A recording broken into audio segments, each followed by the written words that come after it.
မျိုးတွေအားလုံးပဲမင်္ဂလာရှိတော့ညနေခင်းလေးပါဗျအားလုံးပဲစိတ်ချမ်းသာကိုယ်ကြီးကျမ်းမာခြင်းနဲ့ပြည့်စုံကြပြီးကဆိုးဘေးဆိုးရန်အပေါင်းမှာကင်ဝေးကြပါစေဗျမျိုးတွေအားလုံးပဲမင်္ဂလာပါเนาะကျွန်တော်ကတော့ဒီဟာအောင်ပါဗျအဲ့တော့ဒီကနေ့28ရက်5လ2025ဗုဒ္ဓနေ့ညနေအတွက်ကို free နေ့တိုင်း organize အရန်ကဏ္ဍလေးတွေကိုကျွန်တော်ပြောပါမယ်ဗျ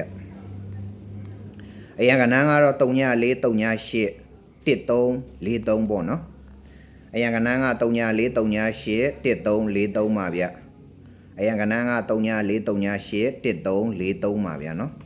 ဩဝါမဲကဏ္ဍက311418ပေါ့เนาะဩဝါမဲကဏ္ဍက311418ဩကဏ္ဍက311418ပါဗျเนาะအဲ့တော့ကျွန်တော်ရှိမှာဒီကနေ့ညနေအတွက်ကိုနေ့တိုင်း3ခွက်ပေါ့เนาะပေါက်ပေး3000ယူလို့ရပါတယ်ဗျ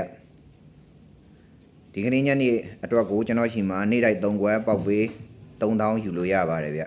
ဒီကနေ့ညနေအတွက်ကိုကျွန်တော်ရှိမှာနေ့တိုင်း3ခွက်ပေါက်ပေး3000ယူလို့ရပါတယ်ဗျနေ့တိုင်း2ခွက်ပေါက်ပေး9000ယူလို့ရပါတယ်ဒီကနေ့ညနေအတွက်ပေါ့နော်နေ့တိုင်းတစ်ခွက်ကောင်းပေါက်ပေး9000ယူလို့ရပါတယ်ဗျကျွန်တော်ရဲ့ Viber ဖြစ်တဲ့ဒီဟာအောင်8981434888ပေါ့နော်398989814348ဒီဟာအောင် Viber ကိုလာရောက်ဆက်တွယ်ပြီးတော့အဆင်ပြေပါကပေါ့နော်ပေါက်ပေးယူပါဗျအဲ့တော့ကျွန်တော်နည်းနည်းနောက်ကျနေပြီမှ3နာရီလဲထိုးတော့မယ်ဆိုတော့အဲ့တော့ line ပေါ်လဲတင်ရအောင်မယ်နောက်ကျနေမှာအဲ့တော့လောက်ပါပဲเนาะညနေဒီကြံတဲ့9ချိန်ညနေကစပြီးတော့အောင်မြင်ပါစေဗျအမျိုးတွေအားလုံးပဲမင်္ဂလာရှိတော့ညနေခင်းလေးပါဗျ